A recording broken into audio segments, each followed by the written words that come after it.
Terminal diagnosis के सिर्फ 3 minute के अंदर ही मेरी 3 इंसेनली वेल्थी सिस्टर्स ने मेरी मदद करने के लिए एक उंगली तक नहीं उठाई, बल्कि उन्होंने तो वोट करके मुझे घर से निकालने का फैसला कर लिया। लेकिन जब उन्होंने मुझे मेरी बायोलॉजिकल सिस्टर के साथ रियूनाइट होता देखा तो उनमें से हर एक रिग्रेट से टूट गई। वो मुझसे वापस आने के लिए रोई, गिड़गिड़ाई, लेकिन तब तक बहुत देर हो चुकी थी। डॉक्टर के अल्फाज अभी भी मेरे दिमाग में गूंज रहे थे कि तुम्हारी कंडीशन के साथ तुम 1 साल भी जिंदा ठीक से नहीं रह पाओगे। मेरा दिमाग बिल्कुल ब्लैंक हो जाता है, मेरे पैर भारी हो जाते हैं। जब मैं हॉस्पिटल से बाहर निकलता हूँ, मेरे पॉकेट में फोन वाइब्रेट करने लगता है। मेरी इंस्टिंक्ट से मैं अपना फोन निकालता हूँ और स्क्रीन पर जो नाम होता है वो मेरा दिल एक पल के लिए रोक देता है, क्योंकि ये विवियन थी। मैंने कभी एक्सपेक्ट नहीं किया था कि उसे मेरा चेकअप याद होगा। वो आधा टाइम बिना वजह गुस्सा हो जाती है, लेकिन उसका ये एक कंसर्न का मोमेंट ही काफी था। डॉक्टर ने कहा मैं अभी बात पूरी भी नहीं कर पाता कि विवियन बीच में ही मुझे कट कर देती है। डॉक्टर अब मैटर नहीं करता, मैं तुम्हें कुछ बताने के लिए कॉल कर रही थी। तुम्हारी बायोलॉजिकल मदर मिल चुकी है, तो अब हमें अपनी सिस्टर कहना बंद करो और हैरिंगटन एस्टेट में आना बंद करो, क्योंकि सच बात तो यह है कि तुम हम में से कभी थे ही नहीं। विवियन की बातें बर्फ जैसी ठंडी और नफरत से भरी हुई थी, और वो उन सवालों का जवाब देती है जो मैं सालों से अपने अंदर लिए घूम रहा था। विवियन रिवरस्टोन सिटी की सबसे अमीर और पावरफुल वुमेन है, एक रूथलेस पावरफुल हाउस, और मेलोडी एक चार्ट टॉपिंग सुपरस्टार है, मतलब म्यूजिक वर्ल्ड की क्वीन। मैंने सालों तक उनकी अप्रूवल के लिए हर कदम संभाल कर रखा, और पूरे वक्त मैं सिर्फ एक एडॉप्टेड स्टैंड इन था। अब जब उनका असली भाई वापस आ गया है तो वो एक सेकंड के लिए भी प्रिटेंड करने की जरूरत नहीं समझते। वो बस फोन उठाती है और मुझे बिना सोचे समझे बाहर निकाल देती है। विवियन एक्सपेक्ट कर रही थी कि मैं तो टूट जाऊंगा जब वो मुझे सच बताएगी, चिल्लाऊंगा वो भी दर्द के कारण, भीख मांगूंगा क्योंकि मुझे उन लोगों से अलग नहीं होना, या मैं कम्प्लीटली ब्रेक डाउन ही हो जाऊंगा। लेकिन मैं सिर्फ ओके ही कहता हूँ, बिल्कुल आराम से और बिना अनबॉदर्ड। ये सुन के विवियन एक पल के लिए चुप हो जाती है, लेकिन सिर्फ एक पल के लिए, क्योंकि आखिरकार इससे उसे सेटलमेंट का झंझट नहीं उठाना पड़ेगा। विवियन अपने फजूल थॉट्स को असाइड करती है और अपना पूरा फोकस प्रिस्टन को घर वेलकम करने पर लगा देती है। और जहाँ तक मेरी बात है, जो सिर्फ एक प्लेस होल्डर था, किसी को कोई फर्क ही नहीं पड़ता। कॉल बिना और एक अल्फाज कहे खत्म हो जाती है। बटलर हाईएस्ट नॉक करता है और अंदर आता है, वो भी एक आउटफिट लाकर जो कि विवियन के अपकमिंग डिनर के लिए था। हर पीस एक फाइनेस्ट टेलर से बनवाया गया था। सिर्फ और सिर्फ ज्वेलरी की कीमत ही 10 ऑफ मिलियंस में थी। विवियन के अंदर जो बची हुई गिल्ट थी वो वही की वही खत्म हो जाती है, क्योंकि उसने एक ऐसे इंसान को जिसका इस दुनिया से कोई लेना देना नहीं था, सालों की लग्जरी दी।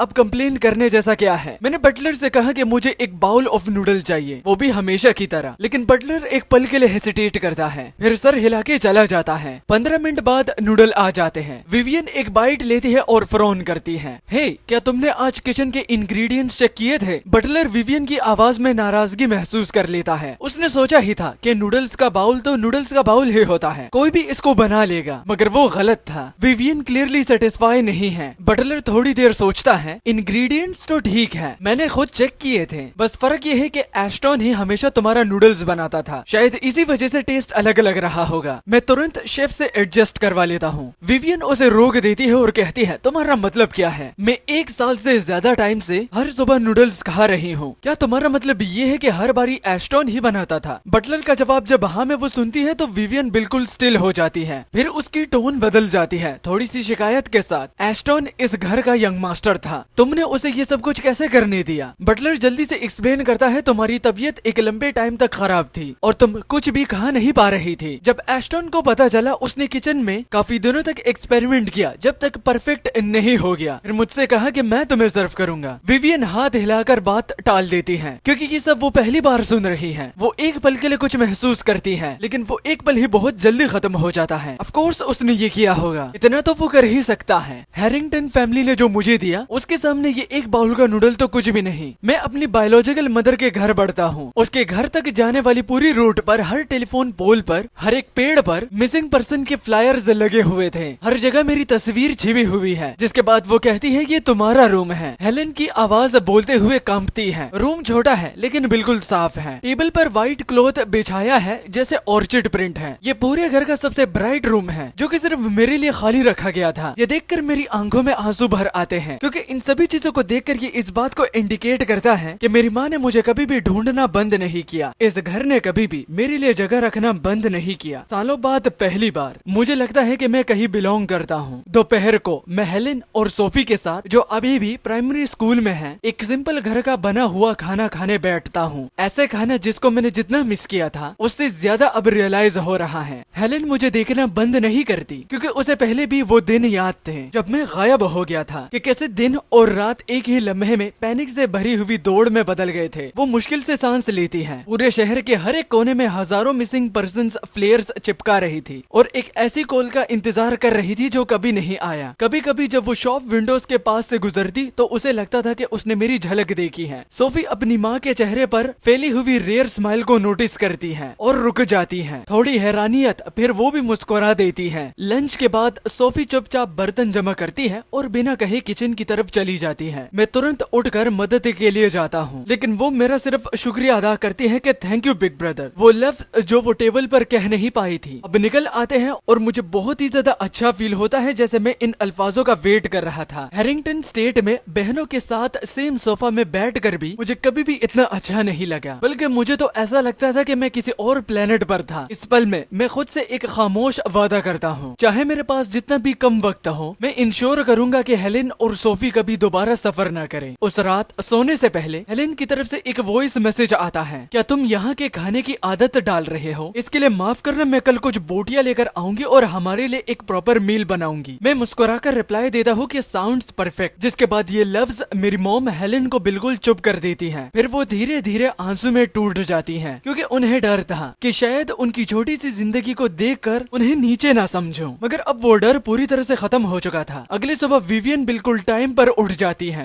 जैसे ही वो उठती है पूरा हैरिंगटन स्टेट जिंदा हो जाता है। हर स्टाफ मेंबर का एक फिक्स्ड जोन और एग्जैक्ट टाइम टेबल होता है। 5 मिनट के बाद ही उसका मेकअप आर्टिस्ट बिल्कुल टाइम पर दरवाजे पर होता है और मेकअप के दौरान वो प्रेस्टन के बारे में पूछती है, उसका रियल ब्रदर जो जल्दी घर आने वाला है। मेरी हर चीज प्रेस्टन के आने से पहले ही हटा दी जानी चाहिए। वो नहीं चाहती कि प्रेस्टन को कुछ भी अनकंफर्टेबल लगे। फिर एक सोच उसे अचानक रोक देती है, मेरा रूम एग्जैक्टली था कहाँ? 10 मिनट्स के बाद विवियन बटलर के साथ बिल्डिंग के बाहर निकल आती है। एक साफ लेक के आसपास के मंजर को रिफ्लेक्ट करती होती है। नरम लॉन्स दूर तक फैले हुए हैं, लंबी पॉपुलर ट्रीज एक शांत और खिलते हुए माहौल को फ्रेम कर रही होती है। 3 गार्डनर्स जो हर साल 1 मिलियन से ज्यादा कमा रहे होते हैं रोज इस जगह का ख्याल रखते हैं। विवियन सोचती है, जबरदस्त किस्मत के कोई इंसान 100 साल कम करके भी अपनी जिंदगी नहीं जी सकता। लेकिन जैसे जैसे वो आगे बढ़ते हैं उसे कुछ अजीब लगता है। बाद में वो बटलर से कहती है कि तुमसे एस्टन रूम दिखाने को कहा था। बटलर सिर हिलाता हुआ अपना जो व्हाइट ग्लव का हाथ होता है वो आगे की तरफ बढ़ाता है। ये वही जगह है जहाँ यंग मास्टर एस्टन रहते थे। ये सुनकर विवियन जम जाती है। वो पूछती है कि क्या ये स्टाफ क्वार्टर्स नहीं है? फिर उसे सब याद आता है। ये सब उसने खुद अरेंज किया था सालों पहले। उसने सोचा था कि मैं असली फैमिली नहीं हूँ और अगर बचपन से मुझे लग्जरी मिलेगी तो मैं बिगड़ जाऊंगा। हैरिंगटन फैमिली के पास पैसे की कमी नहीं थी, ऐसा तो इशू था ही नहीं, लेकिन दुनिया की नजरों में मैं हैरिंगटन नाम कैरी करता था। वो बिल्कुल भी नहीं चाहती थी कि मेरी वजह से फैमिली एम्बेरस हो, इसलिए उसने फैसला किया कि मुझे बिना किसी लग्जरी के पाला जाए। लेकिन साल बीतते गए और मैंने एक बार भी रूम चेंज करने को नहीं कहा। विवियन को कभी भी ये बात हजम नहीं होती। उसने कभी मुझे सच में भाई माना ही नहीं था। अगर उसने माना होता तो उसे ये याद रहता कि मैं कहाँ सोता हूँ, लेकिन नाम के लिए मैं उसका भाई था। अगर मैं सिर्फ एक बार पूछता होता तो क्या वो माना करती? बटलर के पास कहने को कुछ होता है लेकिन वो खुद को रोक लेता है। वो एक आउटसाइडर होते हुए भी समझ गया था कि विवियन के दिल में मेरे लिए कितनी गहरी नफरत थी। कितनी ही बार ही मैं घर आता था एक्साइटमेंट से भरा हुआ, स्कूल की कोई फनी स्टोरी या अपनी कोई अचीवमेंट शेयर करने के लिए, मगर मेरे कुछ बोलने से पहले ही विवियन मुझे बोलने से चुप कर देती थी। कभी कभी जब बटलर मेरी सिचुएशन बताने की कोशिश करता तो वो भी बीच में डांट खा लेता था और उसे भी चुप रहने को कहा जाता था। विवियन उसके चेहरे को देखकर कुछ तो समझ लेती है, लेकिन उस जैसे लोग कभी भी इस बात को खुद से कबूल नहीं करते। लेकिन अब ये सब कुछ मैटर नहीं करता, वो जा चुका है और स्टाफ क्वार्टर्स चाहे मेन बिल्डिंग जितना भी ग्रैंड क्यों ना हो, फिर भी किसी भी मिडिल क्लास की फैमिली से तो काफी बेटर ही है। विवियन बटलर के साथ बिल्डिंग के अंदर आ जाती है, उस रूम की तरफ जहाँ मैं रहता था। जैसे ही वो स्टेयर्स उतरती है वो एकदम रुक जाती है। उसकी इमेजिनेशन में कभी भी ये नहीं था, लेकिन मैं सिर्फ नाम का यंग मास्टर था जो कि एक बेसमेंट में रहता था। वो बटलर पर गुस्सा निकालने ही वाली होती है, तभी उसे याद आ जाता है बटलर ने ओरिजिनली मेरे लिए मेन बिल्डिंग में एक गेस्ट रूम अरेंज किया था। मना तो उसने खुद किया था। उसने मुझे नॉर्थ विंग भेजने का ऑर्डर दिया था, लेकिन नॉर्थ विंग तो पूरा स्टाफ हाउसिंग था, वहाँ कोई प्रॉपर रूम था ही नहीं। और जैसे ही विवियन कदम अंदर रखती है, ठंडी और नमी से भरी हुई हवा उससे टकराती है। वो भी ध्यान से रूम के सामान को देखने लगती है और फिर एक ड्रॉवर में मिलता है जिसमें कुछ पुरानी चीजें हैं, एक टूटी हुई रिमोट कंट्रोल कार और घिसी हुई बिल्डिंग ब्लॉक्स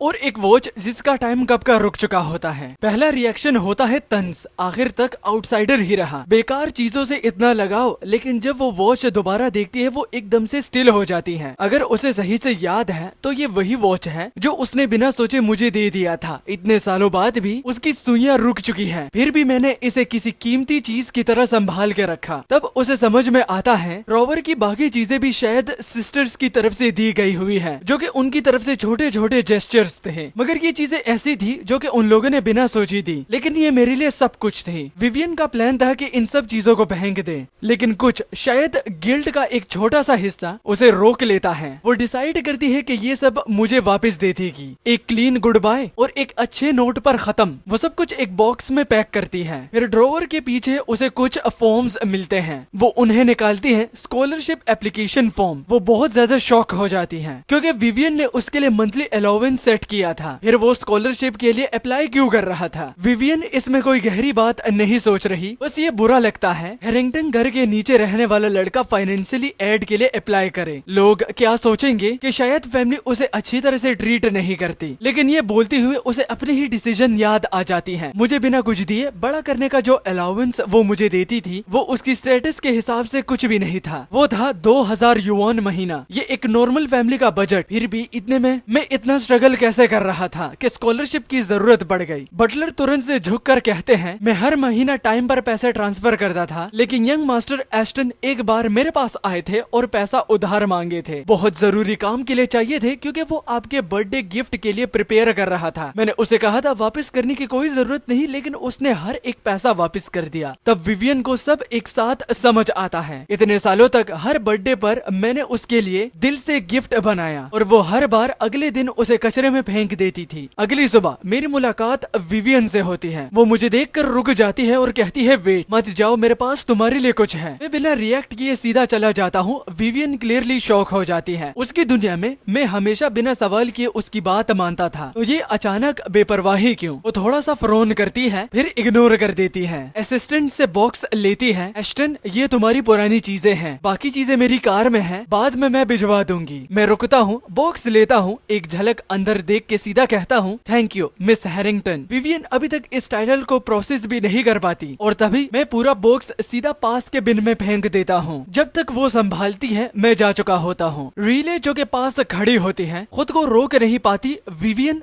तुम इतनी दूर से उसकी चीजें देने आई और उसने ये किया, तुम्हें खुद ही सब फेंक देना चाहिए था। हैरिंगटन फैमिली ने उसे सालों तक पाला, बेस्ट यूनिवर्सिटीज में पढ़ाया, उन्हें किसी चीज के लिए माफी मांगने की जरूरत नहीं और उसमें इतनी सी ग्रेटिट्यूड भी नहीं। ऊपर से तुम्हारे साथ ऐसा बर्ताव, वो बस एक अनग्रेटफुल स्नेक है। विवियन एक बात भी नहीं सुन रही। जैसे ही मैंने उसे मिस हैरिंगटन कहा, उसके अंदर कुछ परमानेंटली टूट गया, लेकिन वो एहसास ज्यादा देर तक नहीं टिका। उसे गुस्सा रिप्लेस कर देता है। उसने सिर्फ इसलिए मेरी चीजें वापस की क्योंकि उसे लगा मैं अभी भी उसे फैमिली मानता हूँ। लेकिन जो अभी हुआ उसके बाद वो खुद को कन्विंस करती है कि अब उसे मेरी असलियत समझ आ गई है और उसे लगता है कि मुझे घर से निकालना बिल्कुल सही था। वो कन्वीनियंटली ये बोल जाती है कि जब भी मैं पब्लिक में उसे अपनी सिस्टर बुलाता था, वो प्रिटेंड करती थी कि वो मुझे जानती ही नहीं। कई बार उसने मुझे नीचा दिखाया, मजबूर किया कि मैं उसे मिस हैरिंगटन बुलाऊं क्योंकि मेरा उसे पब्लिक में सिस्टर कहना उसे एम्बैरेसिंग लगता था। अब जब मैं वैसे ही करता हूँ जैसे वो चाहती थी, वो बर्दाश्त नहीं कर पाती। राइली उसका गुस्सा और भी भड़काती है। अब जब उसमें जरा सी भी शर्म नहीं बची, हम भी उसे कोल्ड शोल्डर देंगे। लोग उस चांस के लिए मरने को रेडी हो जाते हैं जो उसने आज फेंका। वो जिंदगी भर रिग्रेट करेगा। ये बातें विवियन का गुस्सा थोड़ा सा शांत करती है। बिल्कुल एक दिन वो वापस घुटनों पर आएगा।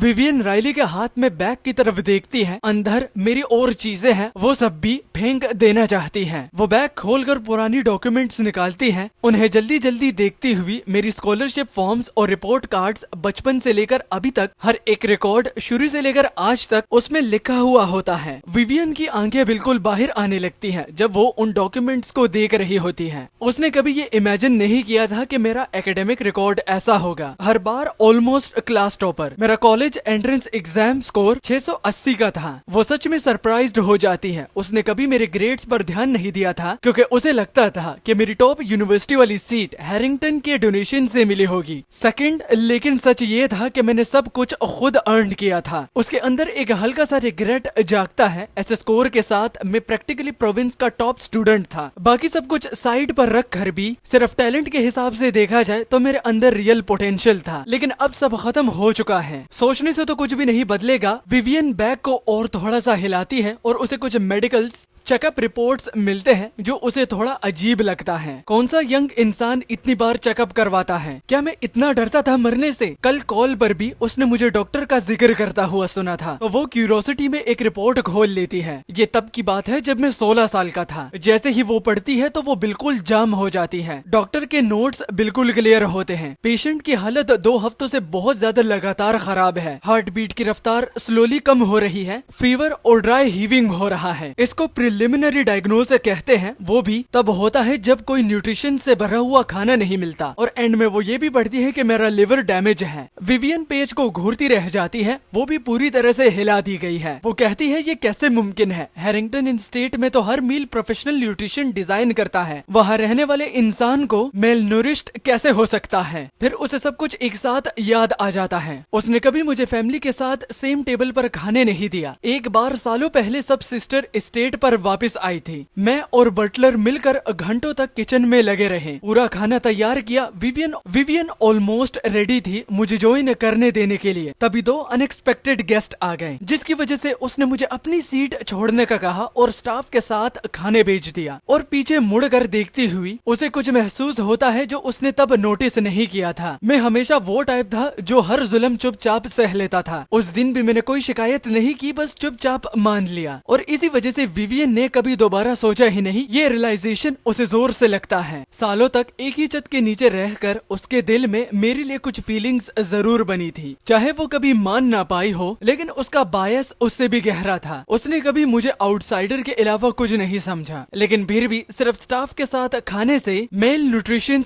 कैसे हो सकता है? वो तुरंत बटलर को कॉल करती है। वो जल्दी उठाता है। विवियन सीधा सवाल करती है। दूसरी तरफ कुछ पल की खामोशी होती है। फिर बटलर सीधा बोलता है, शायद इसीलिए क्योंकि उस वक्त एस्टन के पास अक्सर खाने का टाइम नहीं होता था और आपने क्लियर कह दिया था कि उसे पैम्पर नहीं करना क्योंकि उसे ऐसी आदतें मत दो हैरिंगटन के नाम को एम्बेरस करे। इसलिए उसका स्केड्यूल स्टाफ के स्केड्यूल जैसा ही था। लेकिन स्टाफ मील्स का टाइम तो बहुत ज्यादा स्ट्रिक्ट होता है। टाइम खत्म तो खाना भी खत्म। अगर वो मिस करता तो भूखा रहता। विवियन को अभी भी समझ नहीं आता स्टाफ स्केड्यूल का मेल न्यूट्रिशन से क्या लेना देना। क्या मैं जानबूझकर मील्स स्किप कर रहा था? क्या मैं गुस्से में खाना छोड़ देता था और फिर भूखा रह जाता था? वो हंस देती है। अगर मैंने खुद ही ऐसा किया तो फिर ये मेरी अपनी ही गलती है। विक्टिम बनने का कोई भी हक नहीं जब तुम डिजर्व ही नहीं करते हो। बटलर हल्की सी थकी हुई हंसी निकालता है। क्या आपको याद नहीं है जब मैंने आपसे एस्टन के लिए ड्राइवर अरेंज करने को कहा था? विवियन थोड़ा सा सोचती है और जवाब हाँ में कहने के बाद उसे हल्का सा याद आता है। उसने बिना सोचे मना कर दिया था। वो मुझे बिना किसी लग्जरी के बड़ा करना चाहती थी। पर्सनल ड्राइवर का तो सवाल ही नहीं था। उसने ये भी सोचा था कि मैं बस शो ऑफ करना चाहता हूँ। हाँ मुझे याद है। विवियन कहती है कि इसका खाने से क्या लेना देना है? क्या मैंने सिर्फ उस बात पर रूठ कर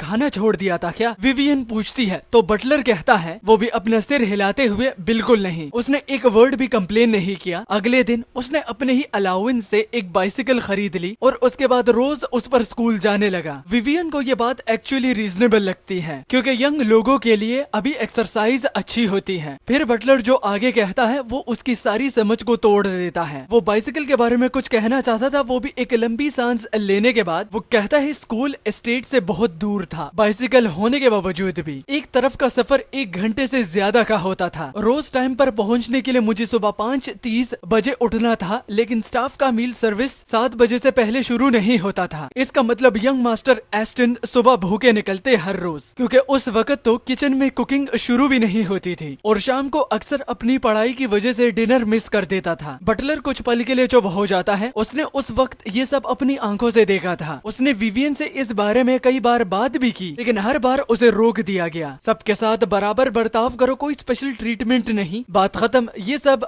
विवियन पर एक भारी झटके की तरह गिरता है। वो गलत थी और बहुत बुरी तरह से गलत थी। वो हमेशा चाउफियर के साथ घूमती रहती थी। उसे कब का भूल चुकी थी कि खुद कहीं पहुंचने में कितनी मेहनत लगती है। उसने मेरी रिक्वेस्ट को बस शिकायत समझकर इग्नोर कर दिया। कभी ये सोचा ही नहीं कि एस्टेट कितना दूर था, डिस्टेंस कितनी अनरीजनेबल थी और मेरी रिक्वेस्ट कितनी वैलिड थी। कम से कम वो इतना तो कर सकती थी कि किचन जल्दी शुरू करवा देती। ये कोई बड़ी बात बिल्कुल भी नहीं थी। अब वो सच से बच नहीं सकती थी। मैं भूख से बीमार पड़ गया था और उसका पूरा जिम्मेदार वो खुद थी। वो कॉल कार्ड देती है और राइली जो अभी तक इतना बोल रही थी वो भी बिल्कुल चुपचाप हो जाती है। लेकिन आखिर में यही बात वहीं पर आकर खत्म हो जाती है कि मैं उसका असली भाई था ही नहीं। विवियन अब अच्छे से जानती है कि वो गलत थी, लेकिन उस जैसे लोग माफी नहीं मांगते, ना मुझसे ना कभी किसी और से। वो बस बाकी मेरी चीजें किसी के थ्रू बेच देगी, इतना ही काफी है। मीनवाइल हैरिंगटन एस्टेट में एक यंग वुमन अपने बेड के किनारे अकेली बैठी है और सिलियन जैसी स्किन, नाजुक जैसे फीचर्स जहाँ भी जाए सबका अटेंशन अपनी तरफ खींच लेती है। उसका नाम है मेलोडी, म्यूजिक की दुनिया की राइजिंग क्वीन। मेलोडी कल रात से ही सो नहीं पाई। ऐसी खामोश रात उसे डरा देती है। वो याद करने की कोशिश करती है कि पहले ऐसी रातें कैसे गुजरती थी। आदतों से मजबूर वो फोन उठाती है। मुझे मैसेज के लिए बुलाने के लिए उसकी उंगलियां रुक जाती हैं, क्योंकि उसे याद आ जाता है मैं अब यहाँ नहीं हूँ। वो और उसकी सिस्टर्स खुद ही मुझे निकाल चुके हैं। ये एहसास ज्यादा देर तक नहीं टिकता, क्योंकि मैं कभी उसका असली फैमिली था ही नहीं। प्रेस्टन घर आ जाता है। एक फेक ब्रदर का होना बिल्कुल इनअप्रोप्रिएट होता है। वो बटलर से एक प्रोफेशनल मैजुशी बुलवाता है, लेकिन वो बात नहीं है, बिल्कुल भी नहीं। जब मैं थक कर वापस आता हूँ, लिविंग रूम में पूरा अंधेरा होता था। टेबल पर डिशेज रखी है, अभी भी गर्म, लेकिन आसपास कोई भी नहीं। फिर अचानक से एक फिजिंग और क्रैकलिंग साउंड आती है। रोशनी की चमक खत्म और हैप्पी बर्थडे शुरू। हेलेन पीछे के रूम से बाहर आती है,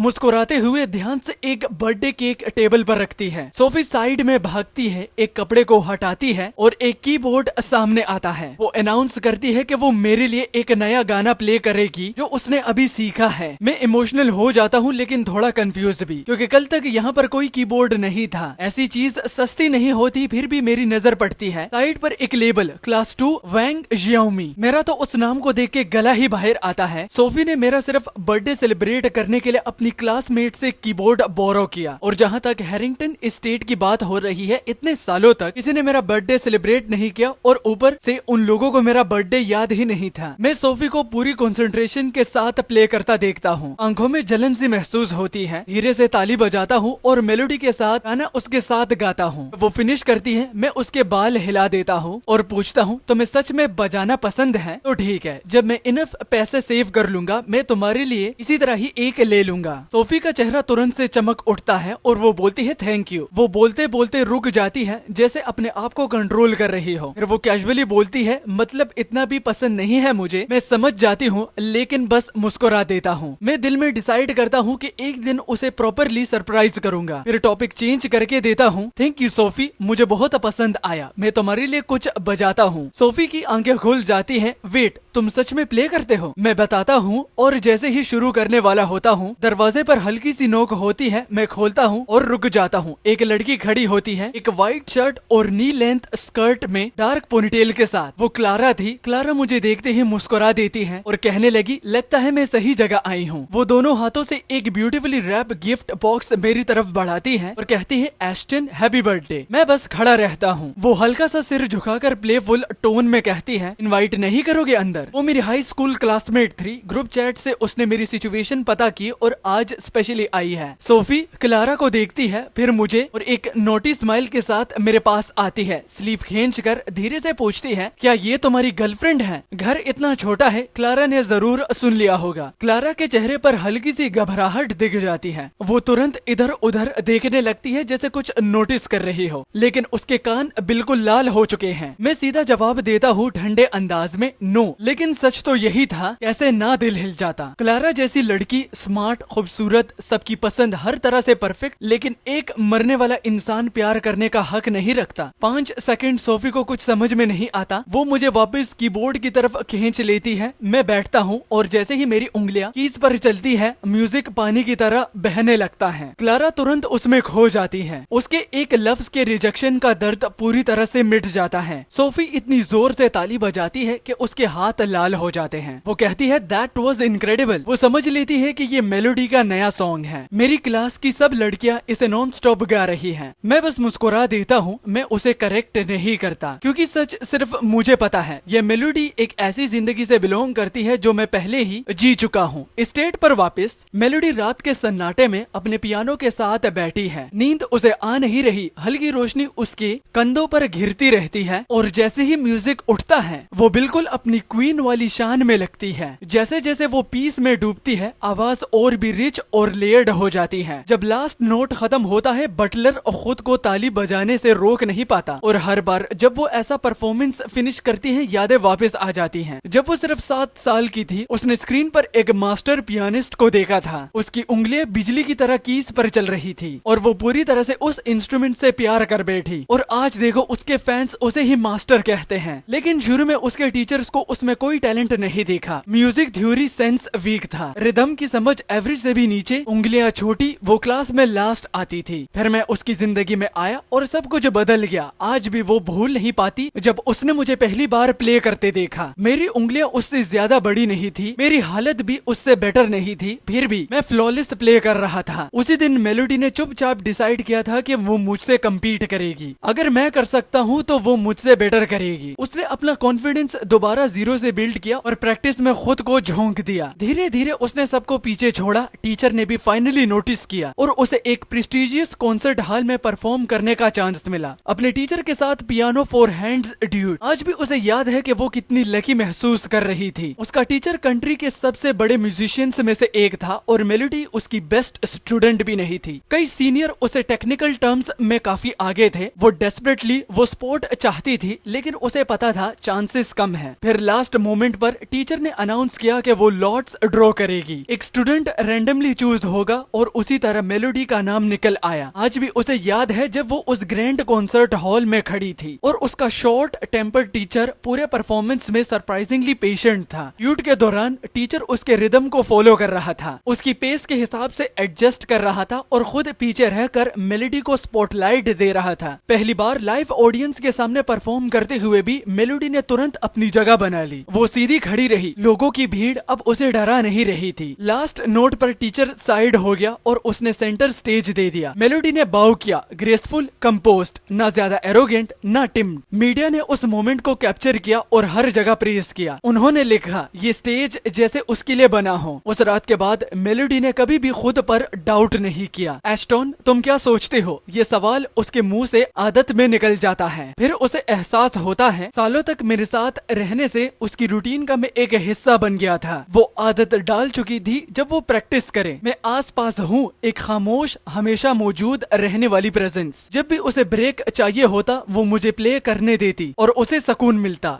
ये सोच एक हल्का सा दर्द छोड़ जाती है। उसे अफसोस होता है कि उसने मुझे निकालने के लिए वोट दिया, लेकिन वो खुद को समझाती है ये सब प्रिस्टन के लिए था, जो कि उसका रियल ब्रदर है। मैं कभी इस फैमिली का हिस्सा था ही नहीं, शायद ये सही डिसीजन था। फिर वो एक परफेक्ट कॉम्प्रोमाइज सोचती है। उसने सुना है कि मेरी करंट लिविंग कंडीशन बहुत खराब है, ऑलमोस्ट मिजरेबल। तो वो सोचती है कि मुझे पैसे देकर वापस अपना प्रैक्टिस पार्टनर बना सकती है। ये आइडिया उसे पसंद आता है, लेकिन वो डिसाइड करती है कि कुछ दिन रुकेगी, क्योंकि अभी अभी तो उन्होंने मुझे घर से निकाला है, इतनी जल्दी वापस मुझे नहीं बुलाना। इवन बिजनेस के नाम पर थोड़ा ऑकवर्ड लगेगा। और जैसे ही वो सोने के लिए उठी, उसकी नजर रूम के कोने में लगे कैमरे पर पड़ती है। ये उसने खुद लगवाया था, थोड़ा पर्सनल डॉक्यूमेंटेशन के लिए, थोड़ा अपनी टेक्निक रिव्यू करने के लिए। उसे अचानक याद आता है कि शायद उसमें मेरी रिसेंट फुटेज हो। काफी टाइम हो गया है उसने मुझे प्ले करते हुए नहीं देखा। वो बटलर से कहती है कि लास्ट रिकॉर्डिंग स्क्रीन पर प्ले करो। जैसे ही मेलोडी शुरू होती है, मेलोडी बिल्कुल जम जाती है। उसके चेहरे पर सब लिखा होता है। उसे यकीन ही नहीं हो रहा था जो वो सुन रही थी। वो रिकॉर्डिंग का टाइम स्टैम्प एक बार फिर दोबारा चेक करती है। फिर सच बिजली की तरह उस पर गिरता है। जो पीस में उस फुटेज में प्ले कर रहा होता हूँ वो उसका सॉन्ग है जो उसने सिर्फ 2 हफ्ते पहले रिलीज किया, लेकिन रिकॉर्डिंग डेट उसके लिखने से पूरे 1 हफ्ते से पहले का है। और घर पर मैं अपना पीस फिनिश करता हूँ। हेलेन लास्ट डिश लेकर आती है, लेकिन खाना खाते वक्त क्लारा महसूस करती है कि कुछ ठीक नहीं है। हमारे बीच एक दूरी आ गई है जो पहले नहीं थी। वो खुद को समझाती रहती है कि मैं रिसेंट वक्त में बहुत कुछ से गुजरा हूँ, शायद मुझे बस थोड़ा सा टाइम चाहिए एडजस्ट करने के लिए। शायद 1-2 दिनों में पुराना एस्टोन वापस आ जाए। और जैसे ही डिनर खत्म होता है मैं बर्तन का बहाना बनाकर किचन में चला जाता हूँ। क्लारा को ये चुभ जाता है। हेलेन, अब मुझे लगता है कि मुझे जाना चाहिए, लेकिन जैसे ही वो गुड बाय कहती है उसका दुख और भी बढ़ जाता है। उसने इतनी मेहनत और दिल से बर्थडे गिफ्ट दिया था और मैं उसकी तरफ ठीक से देख तक नहीं पा रहा। देखना छोड़ो, मैं तो उसे एक प्रॉपर थैंक यू भी नहीं कह पाया। फिर भी दरवाजे तक पहुंचते हुए वो एक छोटी सी उम्मीद पकड़ के रखी थी कि शायद मैं बाहर आऊं और उसे डोर तक छोड़ने जाऊं। अगर मैं आया तो वो सब कुछ भूल जाएगी। इतने सालों की दोस्ती के बाद उसे यकीन है कि मैं ऐसा जरूर करूंगा। दरवाजा बंद भी हो जाता है, मैं किचन से हिलता तक नहीं। वो गुस्से में बदतमीज कहती है। क्लारा धीरे से बोलती है, आवाज टूट रही होती है। वो खुद से ये वादा करती है अब मैं उसके लिए ब्रेकफास्ट पिक नहीं करूंगी, कम से कम 1 हफ्ते तक तो नहीं। सोफी धीरे से कहती है। वो काफी अपसेट लग रही थी जब गई। मुझे पता है मैं ज्यादा हार्श था। तभी डोरबेल बजता है। मैं हाथ साफ करके जल्दी से डोर की तरफ बढ़ता हूँ। सोचता हूँ कि इस बार प्रॉपरली थैंक यू बोल दूंगा, लेकिन दरवाजा खोलते ही दरवाजे पर क्लारा नहीं होती।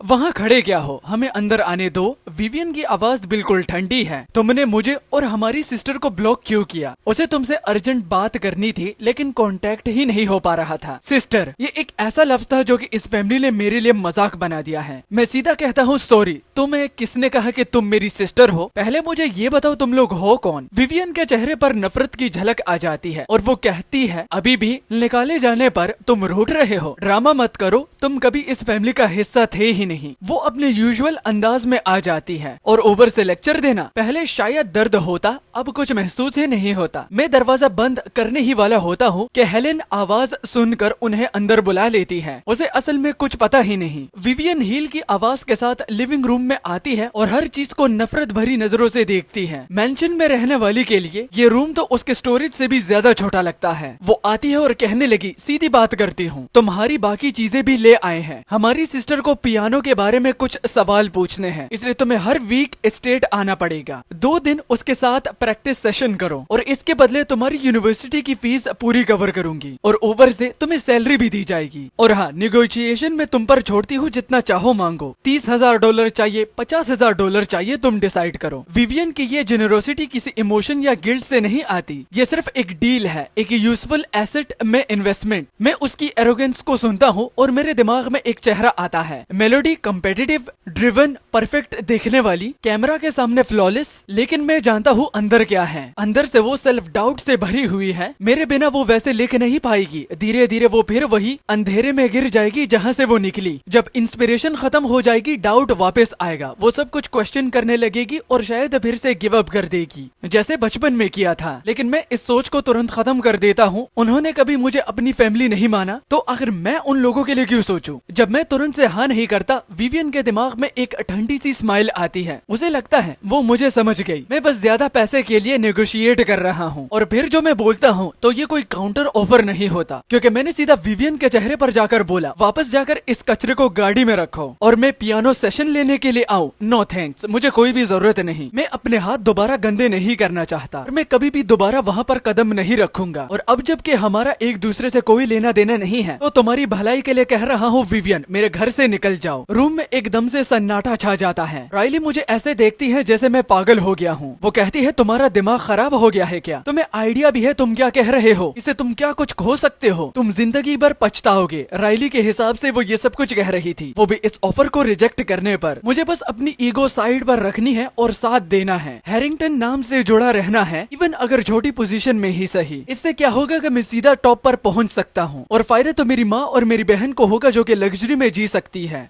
विवियन अपना गुस्सा दबाकर उंगली मेरी तरफ करती है। एस्टन, ये तुम्हारा लास्ट चांस है, अभी के अभी माफी मांगो और हर वीकेंड आकर अपनी सिस्टर के साथ प्रैक्टिस करो। ऑफर अभी भी वही की वही है, लेकिन मैं उनको सिर्फ एक लफ्ज देता हूँ जो कि सीधा और फाइनल होगा, गेट लॉस्ट। जिसके बाद विवियन इतनी जोर से दरवाजा बंद करती है कि दीवारें हिल जाती हैं। कार में बैठकर वो डिसाइड करती है कि सब रिश्ते तोड़ देगी और प्रेस्टन का वेलकम की जो प्लानिंग है वो धूमधाम से करेगी। भी उसका फोन वाइब्रेट करता है, ट्रांजैक्शन नोटिफिकेशन, $5,30,000 प्रेस्टन ने चार्ज किए। कोई डिस्क्रिप्शन नहीं, विवियन के लिए ये अमाउंट कुछ भी नहीं, क्योंकि उसके रियल भाई ने 20 साल बिना कुछ गुजारे हैं। वो इसे एक छोटा सा जेस्चर समझती है, एक सिस्टर की तरफ से जो लॉस्ट टाइम कवर कर रही हो। उधर मेलेडी को एक ऐसी खबर मिलती है जो उसे हिला देती है। अपने मेंटोर से कैजुअल कॉल में उसे पता चलता है कि मेरी पियानो एबिलिटीज उससे कहीं ज्यादा हैं और वो परफॉर्मेंस स्लॉट जो उसने सालों पहले जीता था वो रैंडम ड्रॉ नहीं था, बल्कि मैंने उसे दिया था। मैं खुद पीछे हट गया था। अचानक उसे एक बात याद आ जाती है जो मैंने कभी पूछी थी, हम हमेशा फैमिली ही रहेंगे ना? अगली शाम मैं यूनिवर्सिटी कैंपस पर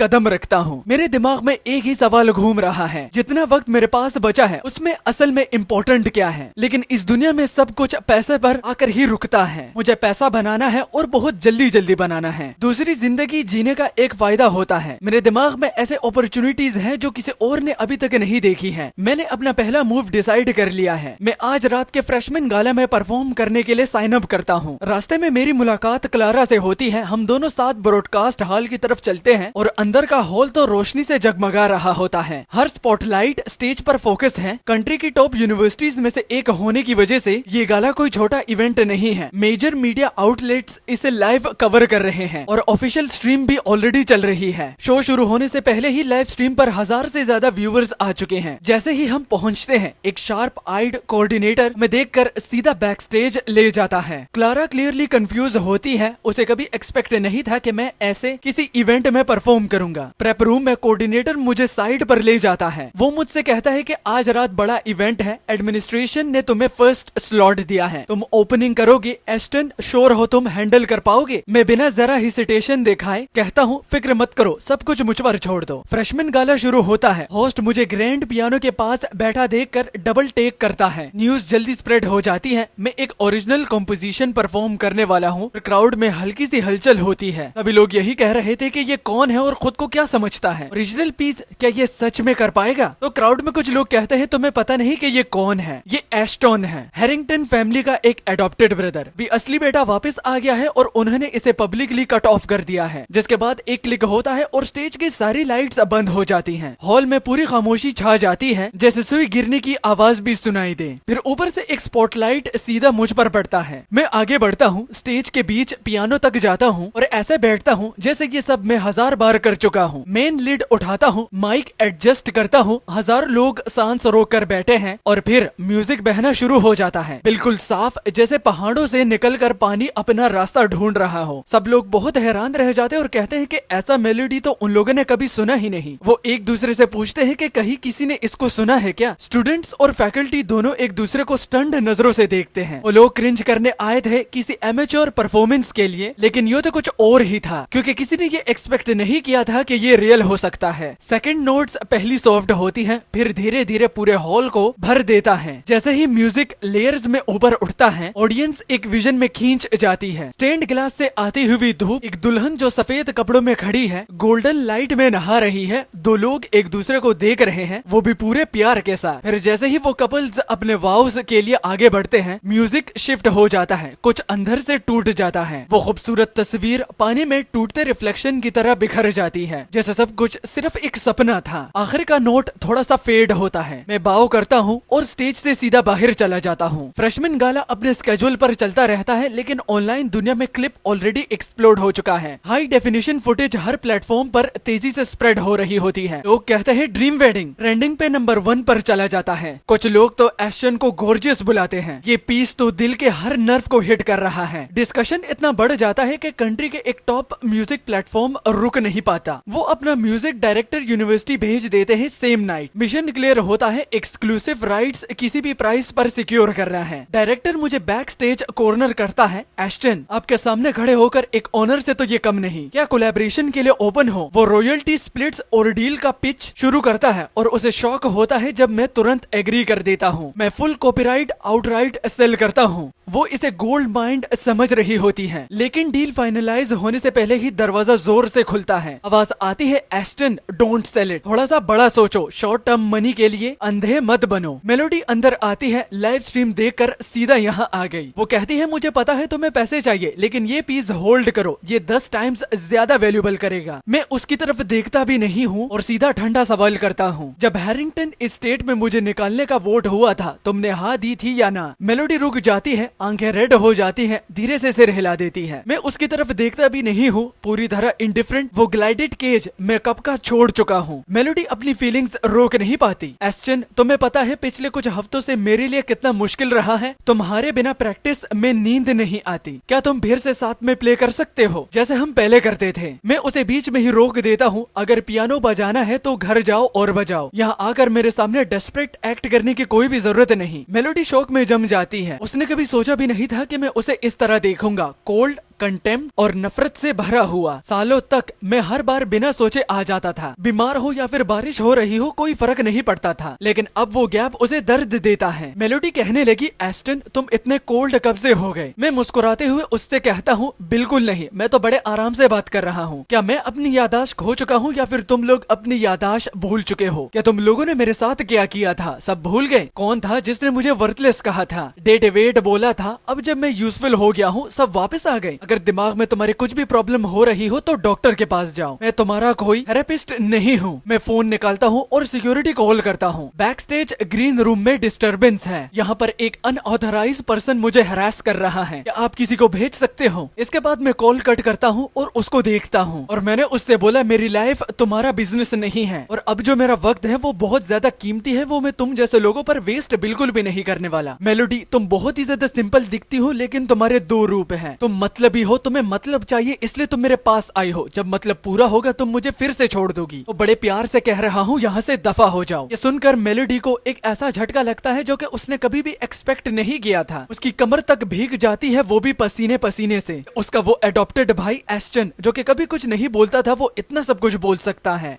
पिछले वक्त में उसने अपना यूजुअल ड्रामा इतनी बार किया था कि अब याद भी नहीं। कभी उसकी डिग्निटी को भी बिना सोचे कुचल दिया। हर बार सिर्फ उसकी आधी दिल से की गई माफी काफी होती थी और मैं बिना किसी सेल्फ रिस्पेक्ट के उसे माफ भी करके वापस नॉर्मल भी हो जाता था और बाद में ऐसा सोचता था जैसे कुछ हुआ ही नहीं हो। इसलिए उसने इतना एरोगेंस डेवलप कर लिया था कि उसे लगने लगा कि इस बार भी सब पहले जैसा ही होगा। वो थोड़ा झुकेगी और मैं वापस आ जाऊंगा पियानो प्रैक्टिस के लिए। इसी बात को वो अब तक समझ नहीं पा रही थी। कितना भी सोच ले, उसे अपनी ईगो तोड़कर खुद आकर माफी मांगनी थी और अब मैं उसे सीधा इग्नोर कर रहा हूँ। जैसे ही वो अपनी शॉक और ह्यूमिलिएशन से निकलकर अपना ओल्डर सिस्टर वाला पावर कार्ड यूज करने की कोशिश करती है, सिक्योरिटी गार्ड रेस्टरूम में घुस आता है। एक्सक्यूज मी मैम, क्या आप स्टूडेंट हैं? अगर नहीं है तो आपको यहाँ से निकलना होगा। पहली बार मेलोडी के चेहरे पर पैनिक का हल्का सा शैडो आता है। मैं अपने नॉइस कैंसिलिंग हेडफोन्स लगा लेता हूँ, सब कुछ बंद कर देता हूँ और मेलोडी सिर्फ खड़ी रह जाती है। पहली बार उसे सच में महसूस होता है ये दूरी, ये रिजेक्शन अब कोई गेम नहीं रहा। उसके अंदर एक तेज सी चुभन चुभन उठी है, जैसे हजारों नीडल्स दिल में चुभ रही हो। वो समझ ही नहीं पा रही थी कि चीजें इतनी खराब कैसे हो गई और वो ये भी नहीं समझ पा रही थी कि जो लड़का कभी उससे ऐसे देखता था जैसे वो उसकी पूरी दुनिया हो, वो इतना कम्प्लीटली कैसे बदल गया। जैसे ही सिक्योरिटी गार्ड का टोन और सख्त हो जाता है तो मेलोडी के पास कोई चॉइस नहीं होती सिवाय इसके कि वो अपना सिर शर्म से झुका ले और एक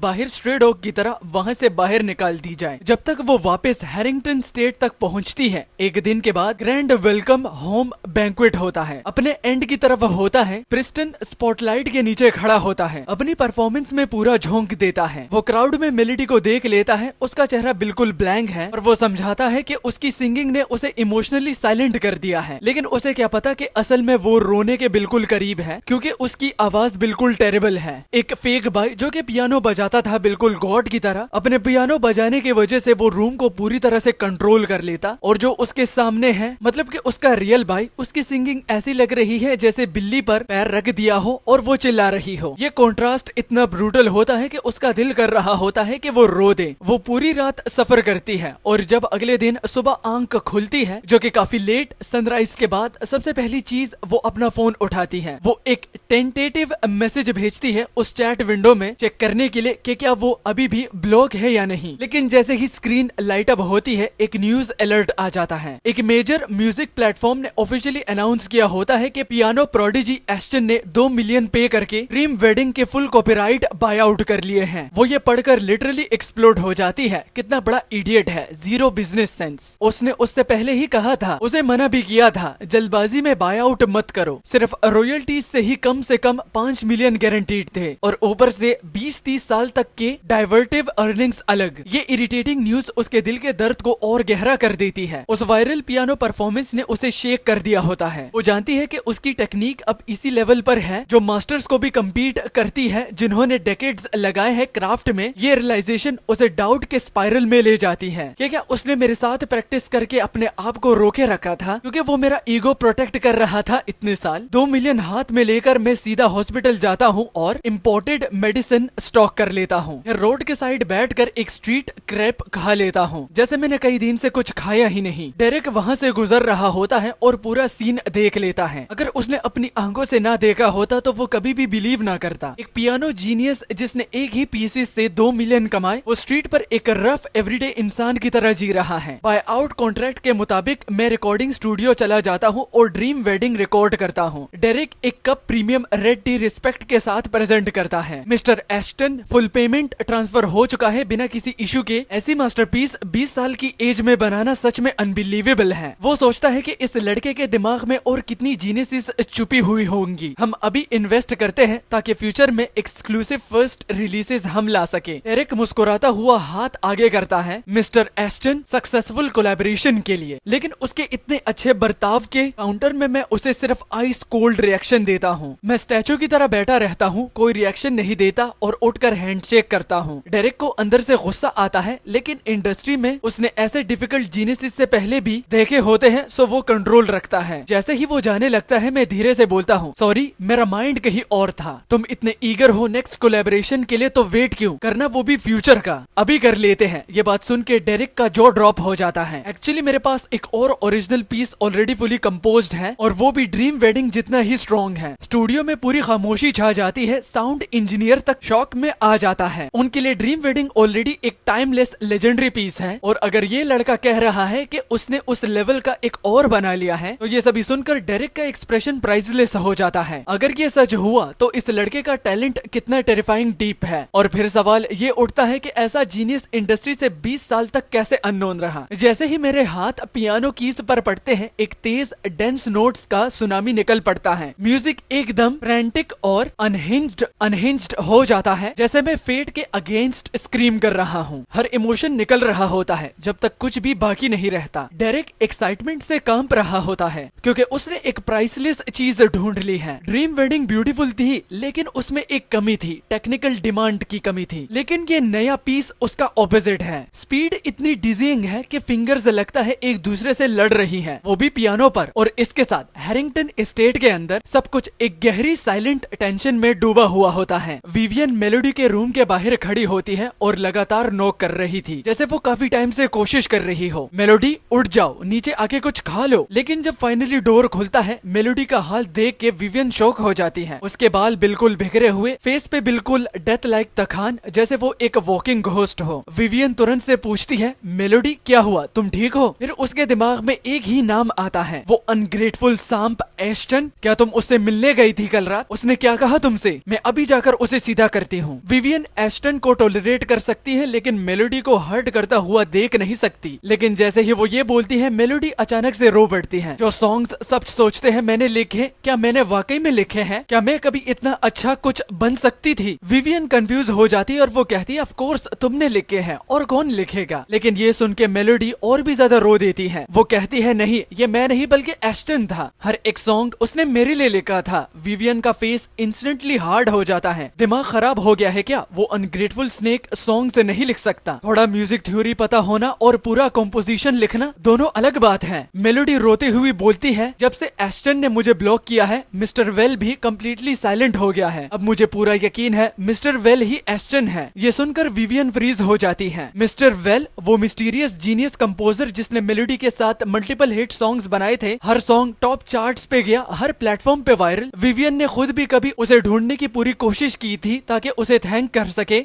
लेकिन ना ही वो उसे ढूंढ पाई और ना ही वो उसके सामने आया। बस सिर्फ वो एक प्राइवेट चैनल से मेलोडी से बात करता था। अगर मिस्टर वेल एस्टन है तो ये तो सुनकर विवियन के पैरों तले जमीन खिसक गई और वो तुरंत से इनकार करती है, नहीं ये इम्पॉसिबल है, वो इतना टैलेंटेड नहीं हो सकता। लेकिन मेलोडी बीच में बोल देती है, एस्टन में वो सारे टैलेंट है, तुम न्यूज शायद से फॉलो नहीं कर रही, लेकिन उसने अभी एक एक्स्ट्रा ऑर्डिनरी पीस रिलीज किया है। मेरे मेंटोर तक ने उसे प्रेज किया है और बिगेस्ट म्यूजिक प्लेटफॉर्म ने उसे राइट्स हाई प्राइस में खरीद लिए हैं। विवियन पहली बार चुप हो जाती है। अब उसके दिमाग में डाउट आता है, ये बंदा इतना सब प्लान करके चल रहा था, 10 साल घर में रहा, एक नोट तक नहीं बजाया, और जैसे ही हमने इसे बाहर निकाला इंडस्ट्री पूरी हिला दी। अभी विवियन का फोन बजता है, लॉयर का कॉल होता है। मिस विवियन, हमने इन्वेस्टिगेशन कंप्लीट कर ली है। जो एस्टन पर पुराने रूमर्स की चार्जेस लगी हुई थी कि उसने एक लड़की को हैरेस किया है, तो वो सब का सब झूठ था, और इस बात को खुद ये प्राइवेट इन्वेस्टिगेटर ही कंफर्म करवाता है कि लड़की ने झूठ बोला था और उस लड़की को पैसे ट्रांसफर हुए थे प्रेस्टन के नाम से।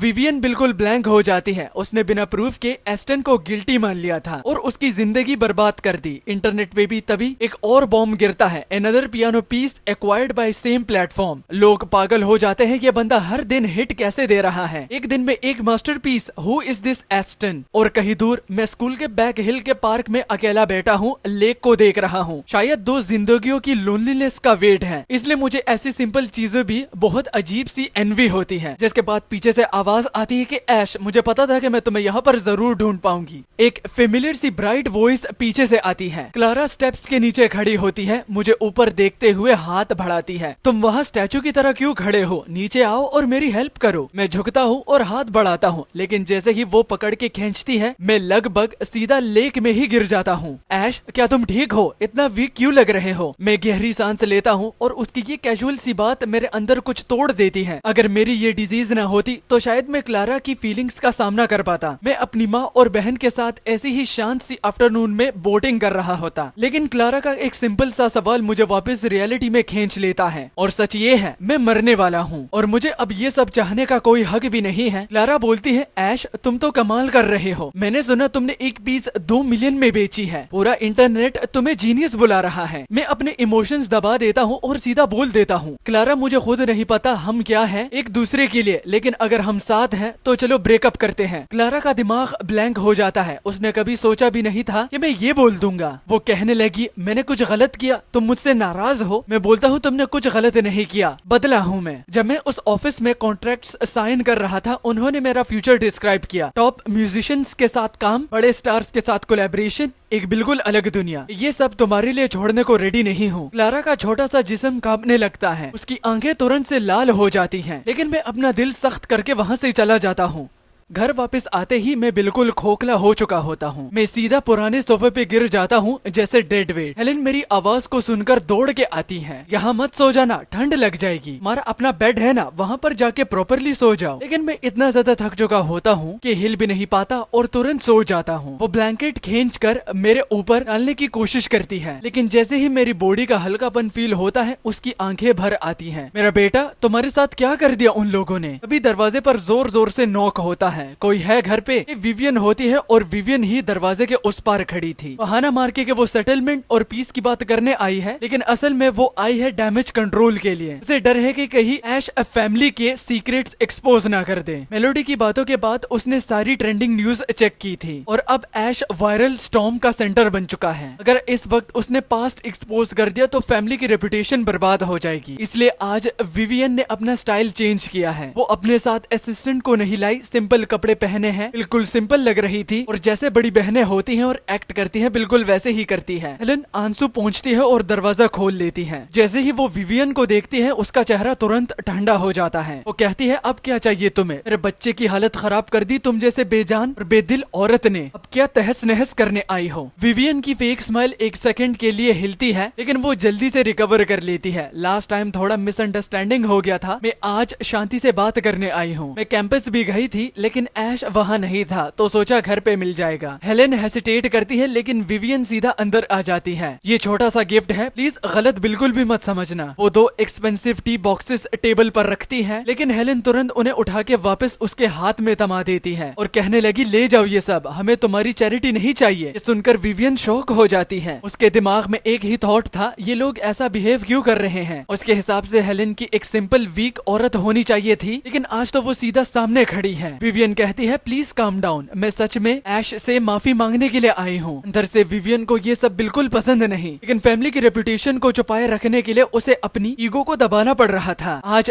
ऐश से उसे कुछ चाहिए भी है, सिर्फ अपॉलॉजी नहीं, किसी और दिन होता वो कब का इस बिहेवियर को देखकर एक्सप्लोड हो जाती। विवियन के मुंह से सुनकर के वो यहाँ पर ऐश से अपॉलॉजी करने आई है तो वो सॉफ्ट हो जाती है लेकिन अभी भी जो उसका ट्रस्ट था तो वो 0 पर है। वो रिमाइंड करवाती है पिछली बार भी तुमने यही बोला था कि सॉरी बोलने आई हूँ। उसके बाद क्या हुआ, चिल्लाई, ड्रामा किया और चली गई। तो अब क्या डिफरेंट हो सकता है। जैसे ही हेलेन बाहर निकलने वाली होती है मैं अपने बेडरूम का डोर खोल देता हूँ और अपनी माँ से पूछता हूँ क्या हुआ, कौन आया है। विवियन मुझे देखकर मेरी तरफ सीधा आती है और कहने लगी अंदर बात कर सकते हैं। मैं उसकी तरफ ढंग से देखता भी नहीं, एक स्टेप पीछे ले लेता हूँ और डोर बंद करने लगता हूँ। लेकिन मैं अभी वीक हूँ, विवियन ज्यादा स्ट्रॉन्ग है। वो हैंडल पकड़कर उसे रोक लेती है और बाद में मुझसे कहती है तुम्हें पता है कि तुम्हारी बहन मेलोडी का क्या हाल है तुम्हारे जाने के बाद, वो सो तक नहीं पा रही और खाना भी नहीं खा पा रही। मैं रिस्पॉन्स में बिल्कुल फ्लैट बोलता हूँ उसका मुझसे कोई लेना देना नहीं है। हेलेन की बातों से ऑलरेडी चुभी हुई विवियन फाइनली स्नैप करती है। शायद अब भी कहीं ना कहीं उसे लगता है कि मैं वही ओबीडियंट भाई हूँ, इसलिए उसकी आवाज और तेज हो जाती है। विवियन कहती है तुम्हारे अंदर जरा भी दिल है। विवियन टूट रही है और तुम्हें फर्क भी नहीं पड़ रहा। तुम्हें चाहिए क्या ये बताओ, क्या तुम अपने दिमाग में होकर ही मुझसे बात कर रहे हो। विवियन की बातें जैसे ही खत्म होती है मेरे दिमाग में एक जोर का ब्लास्ट जैसे होता है। इतना तेज था कि मेरी आवाज तक नहीं निकल पा रही थी। विवियन फिर बोलती रहती है ठीक है मानती हूँ पहले गलती हुई, मुझसे नफरत करती हो लेकिन मेलोडी के साथ ऐसा बिहेव करने का क्या हक है तुम्हें। तुमने उस रात उससे क्या कहा जिसकी वजह से वो इतना ज्यादा हर्ट हो गई। वो रुकती है क्लियरली डिसअपॉइंटेड। उसने कभी भी मुझे उन छोटी छोटी चीजों को संभालते देखा था जो उन्होंने कैजुअली दी थी और सोचा था मैं बॉन्ड की वैल्यू करता हूँ। जब दर्द थोड़ा कम होता है तो मैं बोल पड़ता हूँ तुम सब पागल हो गए हो क्या। जिस दिन मैं गया था तुम सब सेलिब्रेट करने वाले थे, अब मुझे कैसे पता होगा उसका क्या हाल चल रहा है। ये बात सुनकर बस विवियन का पेशेंस खत्म। वो मुझे अनग्रेटफुल सांप बुलाती है। उसका हाथ उठता है जैसे पहले भी मुझे मारने के लिए उठा था लेकिन इस बार मैं पहले वाला नहीं रहा। मैं कुछ होने से पहले उसकी कलाई को पकड़ लेता हूँ जिससे वो शॉक में हो जाती है और थोड़ा सा लड़खड़ा जाती है। और मैंने एक रियलिटी चेक देता हुआ बोला तुमने कभी मेलोडी से खुद पूछा कि उसका क्या हाल है। मेरे सवाल से विवियन फ्रीज हो जाती है। उसे रियलाइज होता है उसने कभी पूछा ही नहीं और आखिर में मैं बोलता हूँ get out of my house. मैं ये सब जैसे ही बोलता हूँ तो दर्द वापस आ जाता है। मैं झुककर सिर पकड़ लेता हूँ जो कि सुनकर विवियन रुक जाती है और पूछने लगी ऐश क्या तुम ठीक हो। वो रुकती भी इसलिए है और पूछती भी इसलिए क्योंकि उसे वो डॉक्यूमेंट्स याद आ जाते हैं जो कि मेरे हेल्थ के रिलेटेड थे। वो कहती है बताओ मैं कल स्पेशलिस्ट का अपॉइंटमेंट बुक करती हूँ। उसके लिए इतना करना काफी था और विवियन को लगता है कि उसके हिसाब से अब मेरी हेल्थ उसकी रिस्पॉन्सिबिलिटी नहीं रही। मगर वैसे जो पुराना इंसिडेंट था मैं गलत थी। मैंने चेक करवाया वो लड़की झूठ बोल रही थी लेकिन अब ये सब कुछ पास्ट है, इसे बाहर मत लाना। तुम्हारी प्रॉब्लम बस ये है कि तुम फैमिली से निकल गए हो, राइट। एग्री करो और मैं तुम्हें वापस आने दूंगी। विवियन ने सब कुछ कैलकुलेट करके रखा था। मेलोडी को फिर से प्रैक्टिस पार्टनर मिल जाएगा और बिजनेस के हिसाब से मैं एक वैल्यूएबल एसेट हूँ। लेकिन वो कहती है एक कंडीशन है, तुम्हें मेलोडी और मुझसे अपोलोजाइज करना होगा। फैमिली के तौर पर वापस आना है तो तुम्हारी हरकतें ऑलरेडी लाइन क्रॉस कर चुकी हैं। वो फिर वही ऑथोरेटिव टोन में आ जाती है क्योंकि उसे तो वो पुराना वर्जन चाहिए जो बस ओबे करता था। विवियन की बातों को सुनकर मुझे हंसी आती है शौक वाली। मैं कहता हूँ मैं दर्द में हूँ, थका हुआ हूँ और मुझे ये सब सुनना पड़ रहा है। उस फोन कॉल के बाद मैंने एक बार भी बोला कि क्या मैं वापस आना चाहता हूँ। तुम लोग बस यहाँ पर आके अपने आप को बेटर फील करवाते हो। आखिर तुम लोगों के दिमाग में चल क्या रहा है। ये सुनकर विवियन फट पड़ती है। वो कहती है फाइन, मैंने सब कुछ बोल दिया, अच्छा तरीके से भी और बुरे तरीके से भी, और अब आगे जो भी होगा तुम्हारी वजह से होगा। फैमिली का दरवाजा तुम्हारे लिए हमेशा हमेशा के लिए बंद है। चाहे तुम रो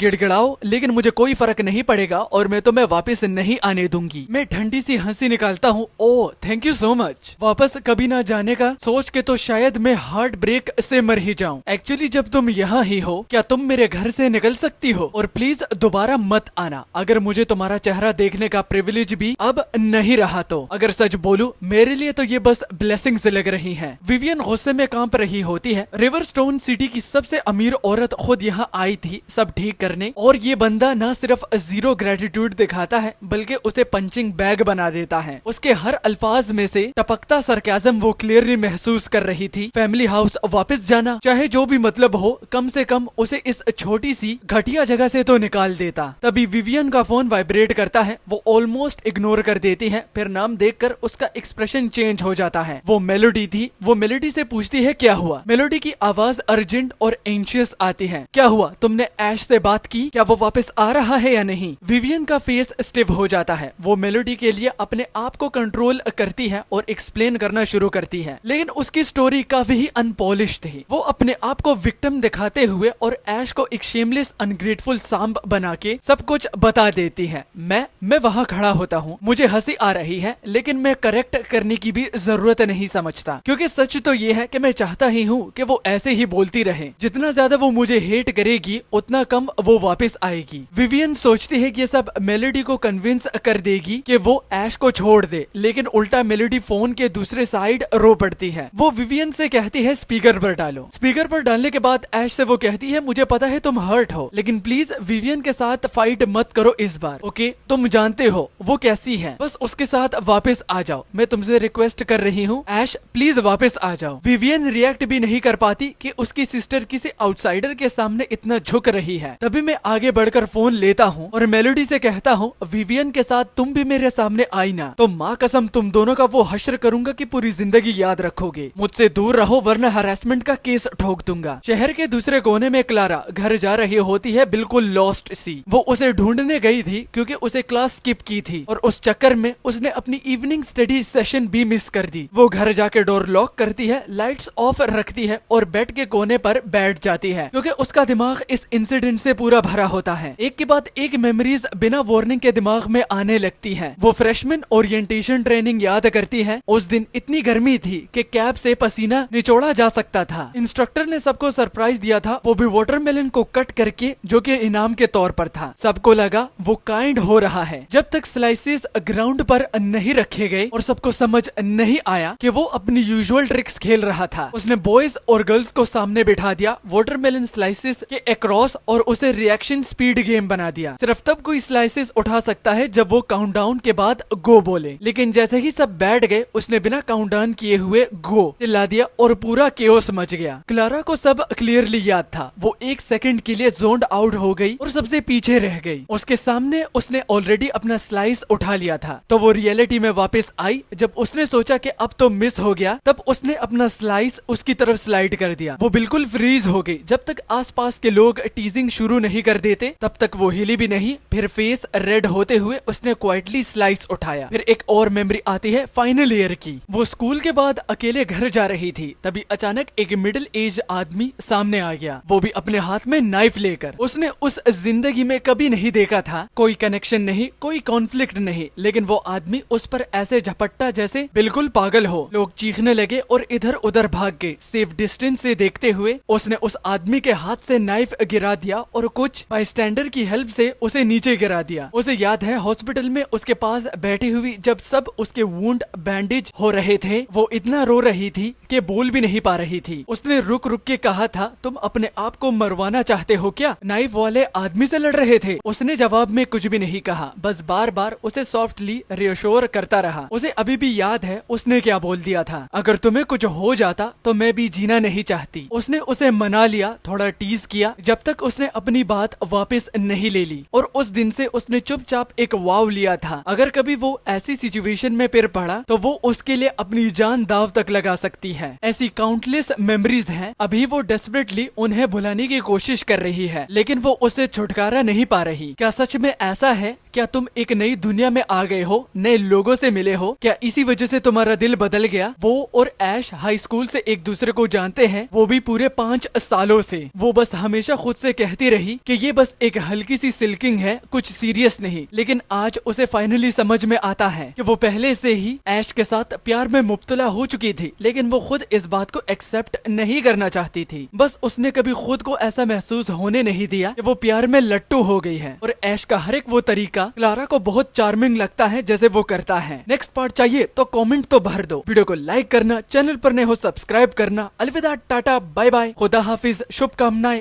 बाय।